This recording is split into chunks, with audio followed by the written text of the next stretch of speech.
A gente que tá tendo, que tá tentando entender, que tá estudando, sabe? Tá lendo coisa, tá assistindo coisa. A gente tem uma responsabilidade muito grande, saca? Que é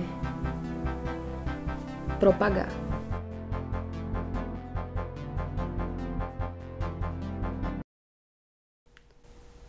Eu nasci em Maués, terra do Guaraná, terra que vive economicamente, né, dessa produção de Guaraná, peixe também.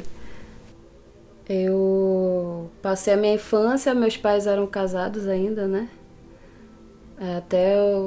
Até quando eu tinha uns 7 anos, assim. E aí a gente viveu junto. Eu sou uma das filhas mais novas, né? Somos 6 filhos. 5 mulheres, um homem. E a gente passou a infância junto até os meus 7 anos.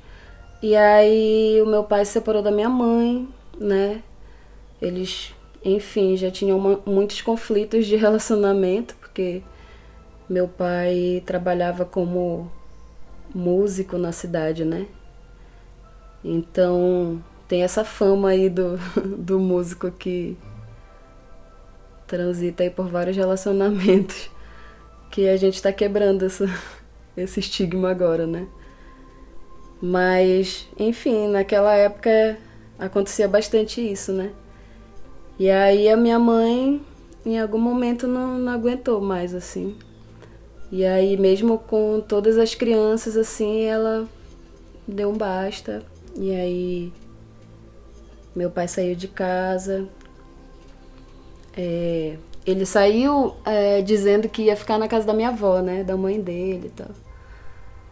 Que pra gente seria bom porque a gente sempre teve um contato muito, muito forte, assim, com a família do meu pai, né? Até hoje, inclusive.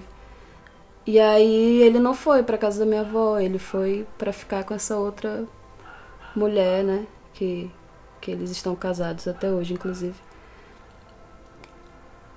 E aí foi quando a gente perdeu todo esse contato com meu pai, né? Porque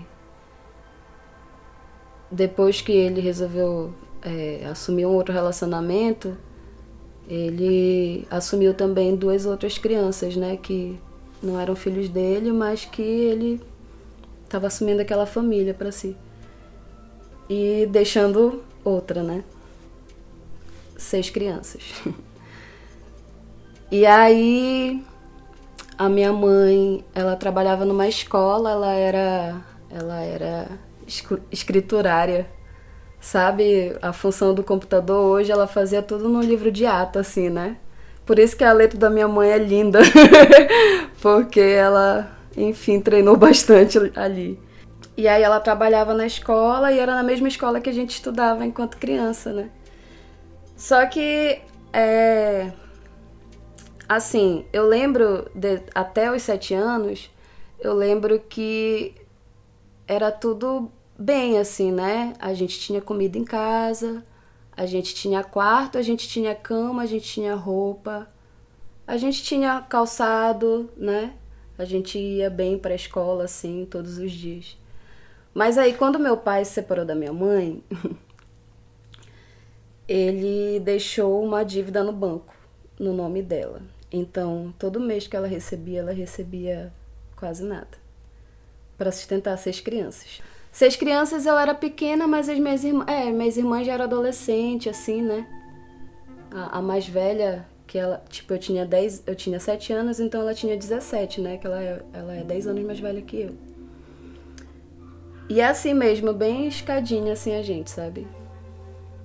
Uns variam, assim, entre 1 ano de diferença, outros 3 anos de diferença. E aí, com essa dívida que a minha mãe teve aí no banco, que tinha que pagar no banco todo mês, o salário dela não vinha completo. A casa que a gente morava, que era uma casa de alvenaria, ela foi hipotecada. E aí, tipo, aquele bairro era como se fosse um bairro planejado, assim, eu acho, porque se chamava Bairro da Suabe, né? Que eu nem sei muito bem o que significa essa sigla.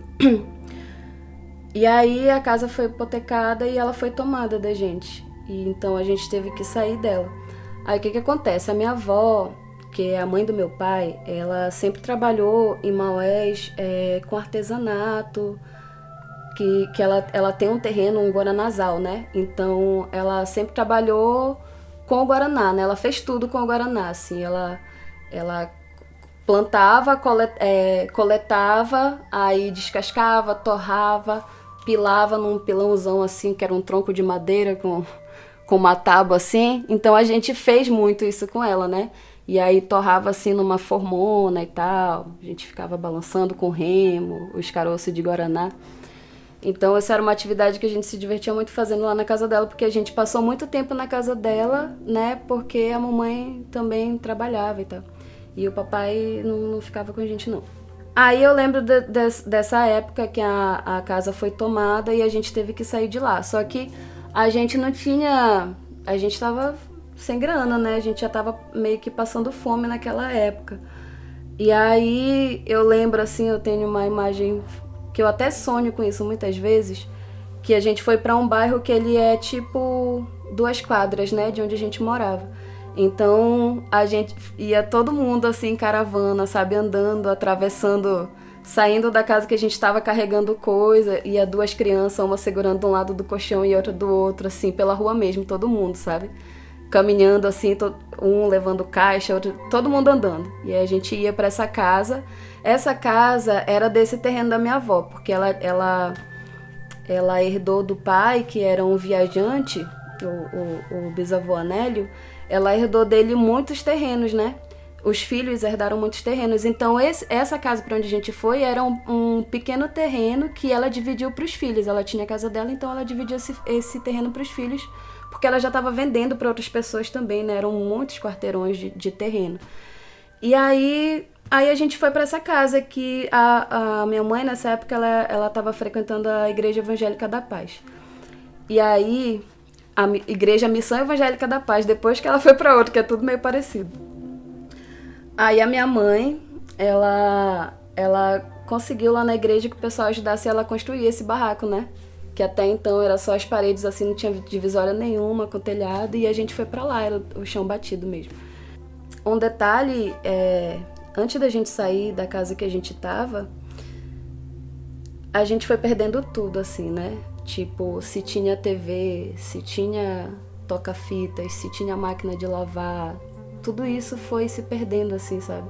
Eu não me dei conta de como isso foi se perdendo, mas foi acontecendo, né? Foi não funcionando.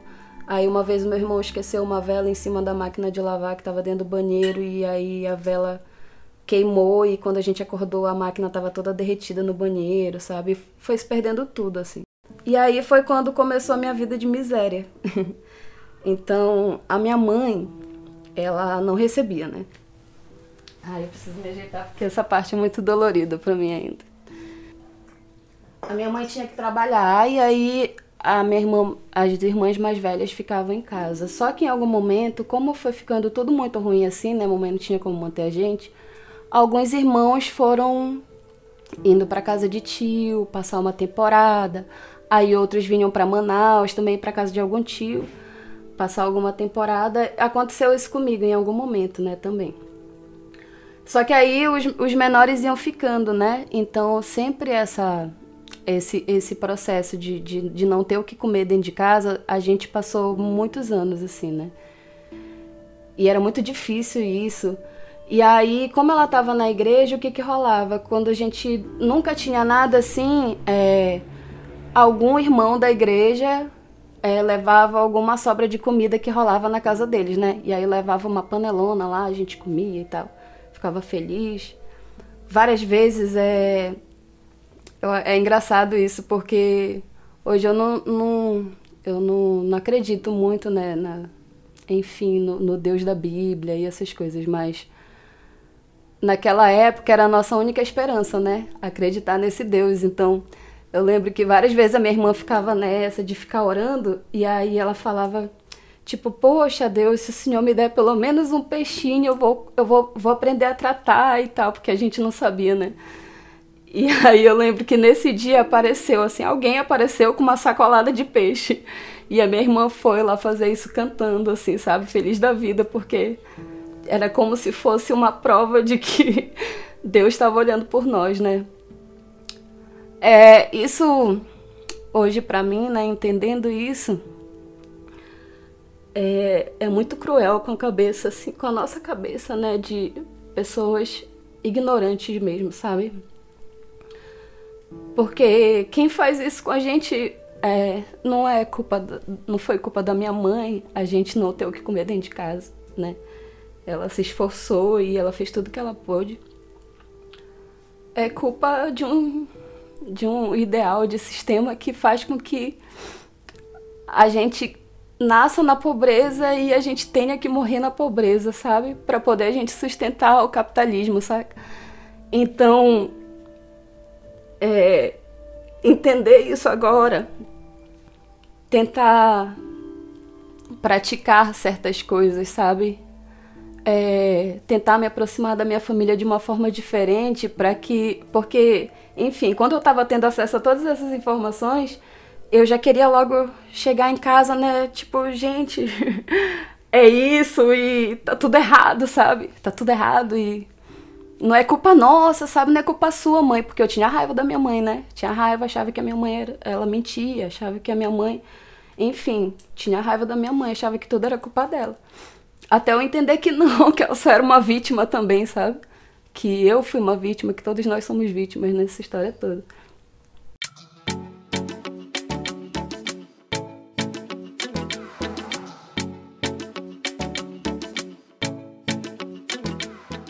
Meu pai, músico, desde que eu nasci.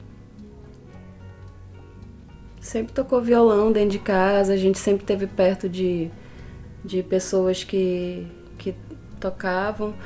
Aí quando o papai se afastou, a gente meio que ainda frequentava assim, algumas coisas que ele fazia, porque a gente queria ver ele, né? Então às vezes quando ele tocava assim, em algum lugar, a gente fazia um esforcinho de aparecer assim, pra dar uma olhada. E aí dentro de casa, acho que minha avó artesã, né, minhas tias, meus tios artistas plásticos, sempre se envolveram com a manifestação folclórica lá de Maués e dos interiores, né? Eles faziam alegorias, né, para os boi que rolava assim, faziam até para Parintins também. E aí desenhavam e aí eu fui pegando um pouco disso, né? Embora não tivesse inserida nesse meio, eu acabei por... Acho que a arte, ela mexe com uma parada assim que... Não sei, mesmo que a gente não esteja perto, ela tá rolando aqui, sabe? E mesmo que a gente não saiba como fazer, ela tá rolando, assim. E aí... Enfim, depois dessa época, assim... Eu acho que por causa do meu pai não estar presente e eu admirar muito esse lado músico dele, né? Eu acabei sempre me tombando para esse lado, assim. Então, sempre todas as pessoas que eu me aproximava, elas ou trabalhavam com arte ou eram músicos. E também depois que cresci, acabei só me envolvendo com pessoas que estavam inseridas na arte de alguma forma também. Eu tô vendo isso acontecer agora, né? Esse meu contato, assim, de viver de arte, de fazer arte todo dia, assim, de uma forma que eu consiga sobreviver, ela se deu agora, assim, depois que eu me juntei à Vila Vagalume, né? Porque, embora eu sempre transitasse, assim, no meio disso, né? No meio da cena, no meio da cultura, essa parte de mim foi muito reprimida, né? Então eu nunca me achei capaz, assim, de nada. Então tudo que eu fiz artisticamente, eu sempre tive o meu próprio dedo apontando pra mim que não é legal, que não é massa. E aí eu tô aprendendo a isso agora, eu tô aprendendo a gostar do que eu faço agora. Eu acho que muito se deu assim, isso é muito importante, inclusive, né? A gente ser ponte, sabe? Pra quem tá caminhando assim, bem lento, sabe? Porque eu percebo que aqui nessa casa todas as pessoas me incentivaram pra eu estar fazendo o que eu faço agora, né? Que eu ainda tô aprendendo a gostar do que eu faço, então por isso eu acho pouco ainda, né? Porque também eu acho que eu almejo coisas bem grandes, assim. Sempre almejei, mas assim, esse discurso de que eu não podia, ele foi muito bem inserido na minha cabeça. E aí eu achei por muito tempo que eu não podia mesmo, sabe? Então tô aprendendo. Tô começando a viver isso agora. Pois é, eu tô morando numa casa criativa, né? Minha família achou meio assim quando soube, né?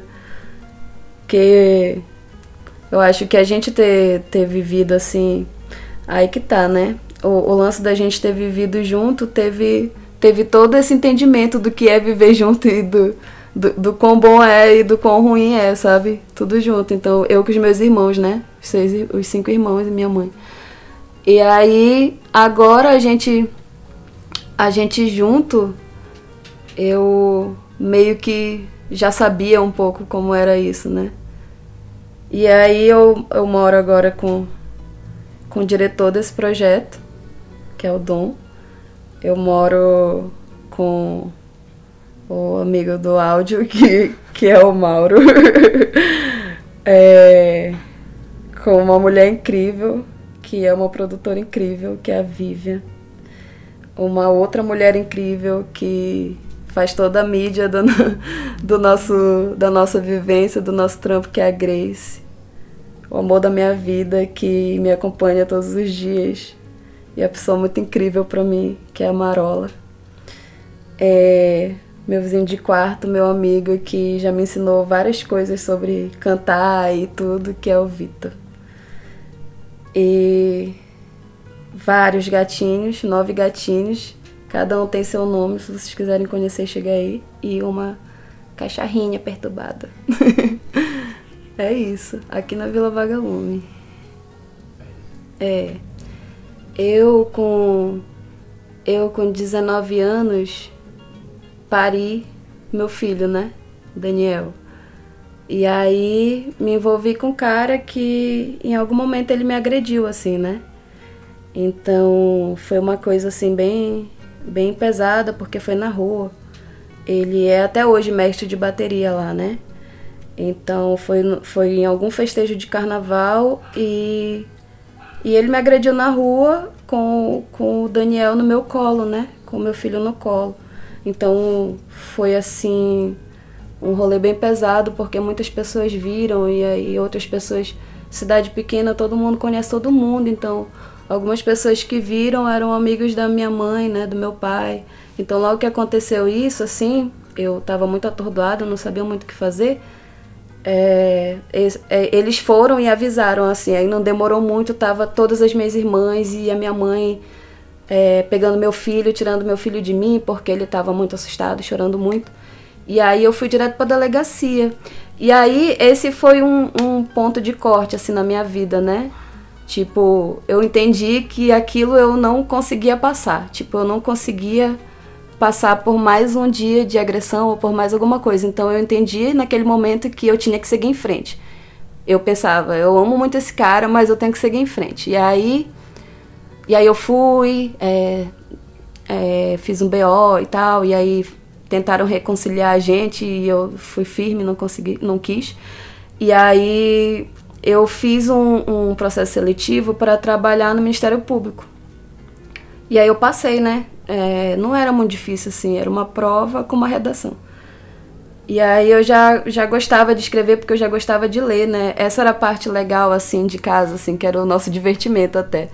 Porque a gente sempre foi muito pobre, mas a gente tinha um vizinho e a gente estudava também, né? Então a gente roubava livros da biblioteca e esse vizinho, que também roubava outros, a gente ficava trocando, sabe? E aí, então, por incentivo das minhas irmãs mais velhas, a gente lia muito. Então, a gente escrevia também, né? Todas. E aí eu fiz essa prova, passei, fiz uma redação legal. E aí entrei no Ministério Público e aí já entrei com a ideia de que queria ver como é que estava aquele caso do cara que tinha me agredido e por que ele não tinha sido preso, por que não aconteceu nada, por que nunca acontece nada, né? E já rolava a Lei Maria da Penha, isso foi em 2011. 2011, Daniel tinha 1 ano de idade. Aí eu fui trabalhar no Ministério Público e lá eu descobri que o amigo dele que trabalhava no cartório, ele colocou esse processo como arquivado, como se já tivesse passado pela mão de uma promotora ou de uma juíza, e aí não precisava mais ser olhado nada, já tinha dado o veredito ali e já tinha acontecido alguma coisa que eu não sabia o que era. E aí, como eu estava trabalhando com essa promotora, né, que era a doutora Yara, aí eu cheguei nela e falei, ó, tá acontecendo isso, o processo tá arquivado e, tipo, não aconteceu nada. E aí a gente conseguiu resgatar esse processo, ela perguntou se queria aplicar denúncia, né? E eu disse que sim, e aplicou denúncia, mas aí eu passei no Enem, e aí saí do Ministério Público, vim morar em Manaus para fazer faculdade, e aí nunca mais ouvi falar desse processo também, né? Então é uma parada que até hoje eu tenho para resolver e nunca resolvi, enfim, parte da minha vida aí. E aí vim para Manaus fazer faculdade. E aí eu fiz, assim, até o 6º período, né? Que era a época do estágio. E aí no estágio eu fui fazer um estágio no presídio do Poraquequara, fazer serviço social. Que também eu ter feito esse curso já abriu várias coisas na minha cabeça, assim, né? E aí fui trabalhar no Poraquequara, e aí fiquei, assim, quase que 1 ano trabalhando no Poraquequara, e foi muito difícil, porque além de ser longe, né, de ser muito distante, enfim, era um presídio masculino, e a gente tinha que lidar com muita coisa, assim, escrota, sabe? E fora o lance da gente entrar ali e ser revistado, sabe? O corpo todo, e passar por um negócio que detecta metal, e eles esfregarem a mão na gente e bagunçar todo o cabelo pra ver se não tem alguma coisa, sabe? Abre a boca, tudo isso, saca? E aí passava por várias grades, abria uma grade, fechava, abria... Era como se eu tivesse presa, sabe? E lá eu entendi que as assistentes sociais que estavam trabalhando lá, que na maioria são mulheres, né? Elas não podiam decidir nada, sabe? Elas tinham que suprir demanda, né? E aí elas seguiam ordens, e tudo que elas queriam implementar ali, seja projeto de leitura, seja projeto de arte, de música, de um monte de coisa, não era aceito porque dizia que não tinha recurso para isso, sabe? E aí eu fui entendendo que eu não ia conseguir seguir aquele ofício, sabe, de assistente social. E eu não me sentia feliz, eu não queria estar naquele ambiente, aquilo, enfim, me perturbava de uma forma, sabe? E aí eu fui desistindo, assim. Fui desistindo, aí fui me interessando, assim, pelos rolês que acontecia ali no Largo, uns shows e tal, uns amigos que eu fiz no meio do rolê. E aí, tô aqui.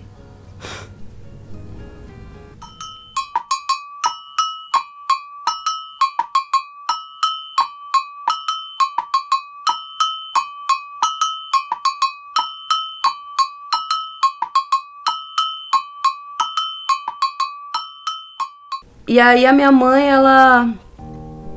ela não permitia que a gente falasse sobre nada disso, sobre candomblé, sobre orixá. Tudo era muito demonizado. Então eu vivi longe disso por muito tempo, e aí mais recente eu comecei a entender a minha negritude, né? Comecei a me entender como mulher negra, que tinha passado por todas as questões que uma mulher negra passa, só que, enfim, nunca me disseram que eu era uma mulher negra e nem eu queria ser, né? Porque na nossa cabeça a gente não era negro e não era bom ser, sabe? E embora eu sofresse tudo que eu sofri na escola e tudo mais, mesmo assim eu achava que eu era só morena, né? E aí, depois que eu comecei a me entender como mulher negra, e aí eu comecei a entender também a negritude que existe em mim, toda essa ancestralidade, essa religião que a minha família praticava, que ela foi tirada na minha geração, né? Foi até parte da geração da minha mãe, mas quando chegou na minha foi tirada de mim. E aí eu quis entender isso, eu quero entender isso, eu estou à procura de entender isso, né? Então, hoje minha mãe não sabe, mas eu tenho a minha mãe de cabeça, que é Yansan. E eu quero muito, sabe? Eu quero muito saber o que é isso que corre aqui dentro, saca? Quero muito saber o que é isso, que a minha mãe sentiu em algum momento, mas ela reprimiu, sabe? Ela precisou reprimir. Então, hoje eu tô nessa busca, né? Eu quero entender o candomblé, que é a religião que surgiu aqui no Brasil, né? Que era a forma que os negros escravizados que vieram para cá tiveram de continuar cultuando os seus deuses, as suas deusas. E eu quero isso. Eu quero entender isso, sabe? E eu acho que a minha religião, ela não tá, assim, definida, mas eu tô mais pro candomblé do que pra qualquer coisa, assim. Pois é, que tá, porque pelo fato de eu ser uma mulher negra e pelo fato de eu ter ficado muitos anos no interior e das coisas não chegarem pra gente, né? De nada chegar, assim, de informação não chegar, de arte não chegar. Eu acabei não sabendo muito, né, disso, assim. Não sabendo muito me colocar nisso. Então eu tô vivendo agora, né, alguma coisa, mas é assim, tá muito ainda aqui nessa bolha que é nós, né. Enfim.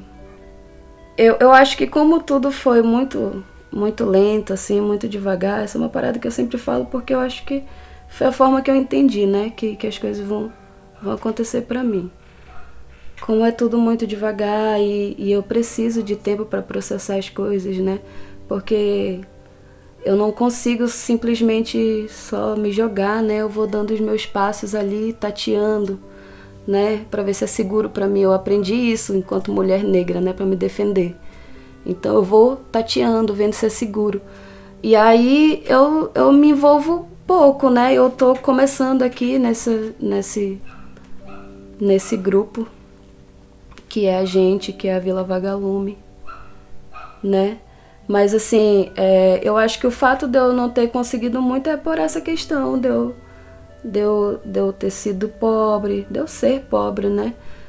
Financeiramente, de eu ser uma mulher negra, de eu ser do interior do Amazonas. Eu acho que tudo isso fez com que eu não participasse dessa cena, né? Que eu não fosse escolhida para participar, porque assim, a cena aqui de Manaus, ela tá sendo gerida pelos caras, né? Então, as mulheres que estão conseguindo, eu acredito que ela já vem fazendo isso há muito tempo, sabe? Então, por isso que eu entendo que eu tô caminhando, que eu comecei um dia desses, né? Então, o meu lugar na cena ainda é assim, tateando, sabendo onde eu posso, onde eu não posso. Aqui nessa casa eu sei que eu posso tudo, assim como todos nós podemos tudo, né? E aí que tá, que é uma coisa que a gente sempre fala, que as oportunidades que a gente não teve fora, os meninos que já fazem isso há bastante tempo, né? Tá sendo gerada aqui, sabe? A gente tá criando essas oportunidades, a gente tá fazendo as nossas oportunidades e as oportunidades de outras pessoas. Então, eu acho que é aqui que é a revolução nesse momento, sabe? É aqui que eu vou conseguir sair daqui pro mundo, que todos nós vamos conseguir sair daqui pro mundo, sabe? E aí é paciência e fazer. Continuar fazendo, na verdade. Como eu tendo pro negativismo, eu vou falar logo do negativo, né? Porque já é o gancho do que eu tava falando agora. Que eu acho que as dificuldades é isso, né? É esse não incentivo na gente, de a gente estimular toda essa capacidade, essa habilidade que a gente tem para fazer arte, sabe? Que ela é muito de dentro. Então, se a gente se a gente conseguisse só deixar o corpo ir, ele faria, sabe? Aconteceria, assim. Mas aí a gente foi reprimindo, né?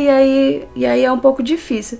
Mas, assim, a dificuldade disso é que a gente não... Nós mulheres, principalmente, né?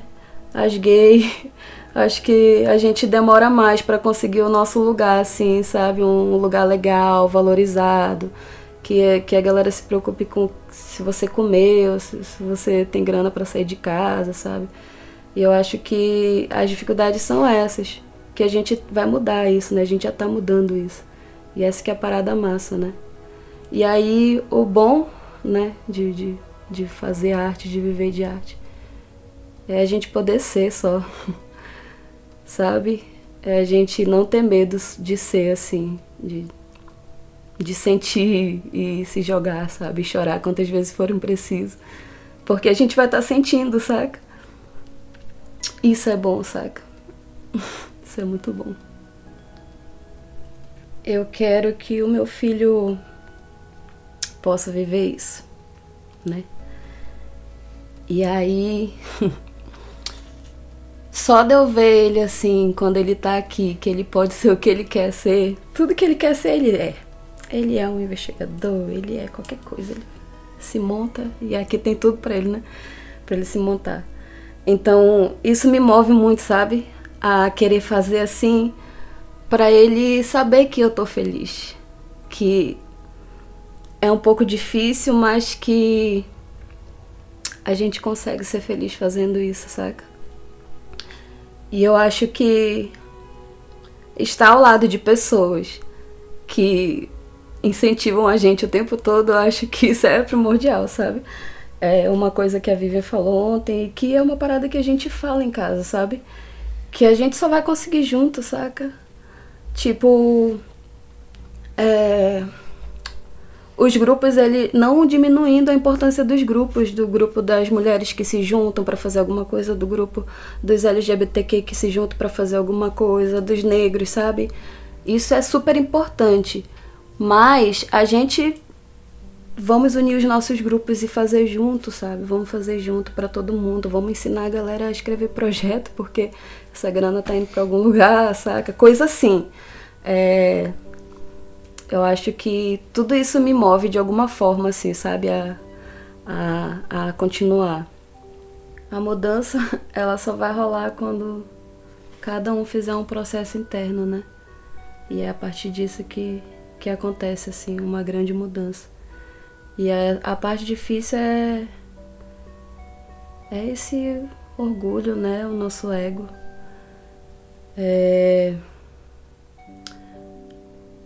De alguma forma, isso é um ponto importante, porque a gente que está tendo acesso à informação, muitas pessoas estão tendo agora, né, por conta da internet, mas assim, a gente que está tendo, que está tentando entender, que está estudando, sabe, está lendo coisa, está assistindo coisa, a gente tem uma responsabilidade muito grande, saca? Que é propagar, saca? Propagar. Uma hora chegou na gente, tem que chegar em outras pessoas também. Esse papel importante que a gente tem, ele não pode ser esquecido da gente em nenhum momento, sabe? Porque a gente vive no automático, né? A gente acaba por viver muito no automático, então muitas das coisas que a gente fazia e que hoje a gente entende que não tem mais que fazer, a gente continua fazendo por viver no automático, sabe? Então, tem muita coisa que vai precisar de esforço mesmo, sabe? De chorar, de doer o peito assim, sabe? De sentir raiva. Precisa passar por esse processo, saca? Pra alguma coisa mudar, saca? E daí, a partir disso, a gente consegue fazer muita coisa, porque a gente vai estar mudando algo dentro da gente e a gente consegue fazer alguma coisa. Então, muitas coisas são coisas pequenas que estão acontecendo todo dia, sabe? Então, eu acho que o lance é isso, é estar atento, sabe? É entender que isso é uma responsabilidade social, sabe? Tem muita gente se fudendo, assim, muita gente sofrendo muito, sabe? Porque não entende a importância, Porque não entendeu, não chegou nela essa informação. Não é porque não entende, sabe? Da gente manifestar, por exemplo, sabe? Da gente ir pra rua, da gente ir na Câmara cobrar alguma coisa, saca? Da gente votar, saca? Da gente ter alguém em quem votar, né? Porque geralmente não tem ninguém que represente a gente. Aí tem um grande quantitativo de gente que vota em branco, né? Então, é esse o lance, sabe? Quanto mais pessoas entendem isso, quanto mais pessoas quiserem, sabe? Quiserem estudar, quiserem pesquisar, mais essas pessoas vão querer ocupar lugares, sabe? Mais essas pessoas vão estar lá. E tem que ser as pessoas que é gente nossa, sabe? Da comunidade, do interior mesmo, sabe? É isso. A representatividade, ela é muito importante, sabe? A gente ser figura para outras pessoas é muito importante. Eu demorei para entender que a minha história ela é importante para muitas pessoas, sabe? E hoje eu sei que é importante porque é importante para mim. Hoje eu vejo toda a beleza dela. Eu trabalho em conjunto. Então, tudo que eu vou fazer daqui pra frente são com os meus amigos, né? Eu vou fazer um projeto com criança, né? Que aí tá dentro dessa responsabilidade social que eu sei que eu tenho, que todos nós temos, né? Esse projeto, ele é para apresentar a literatura afro-brasileira e indígena para crianças, sabe? Que era tudo que eu queria.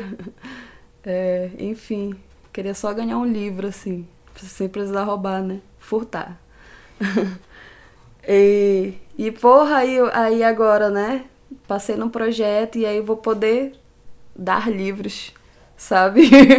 Sabe? Alguma criança vai gostar daquilo, sabe? Vai gostar de ler aquela história, sabe? E aí vou fazer isso, né? Tá programado para rolar agora em dezembro. Também vou participar da live da minha amiga Marola, que vai ser no dia 29. Eu passei também no edital da Funarte, que é de um vídeo meu que vai ser lançado aí, né? Só tô esperando a autorização para lançar o vídeo. Rolou o da Funarte, todo mundo gravou. E eu, nesse meu lance de me achar pouco, não queria fazer mais o meu vídeo, né? E aí o Dom ficou insistindo, e eu, beleza. Fui lá chateadíssima. E aí que tá a beleza das coisas, eu acho, né? Porque, de repente, isso... Não sei, deu uma parada ali. Que o vídeo ficou legal. Eu tenho que aceitar melhor ele, né? Mas o vídeo tá interessante. Ele passou, né? No edital nacional. Então isso aí é legal. É importante. Quando eu falei pra mamãe, ela já... ficou toda feliz, já queria assistir, toda... me incentivou, disse pra eu ficar calma, que eu tava preparada pra isso. E é isso, acho que vai acontecer muita coisa aí, né? Tô esperando.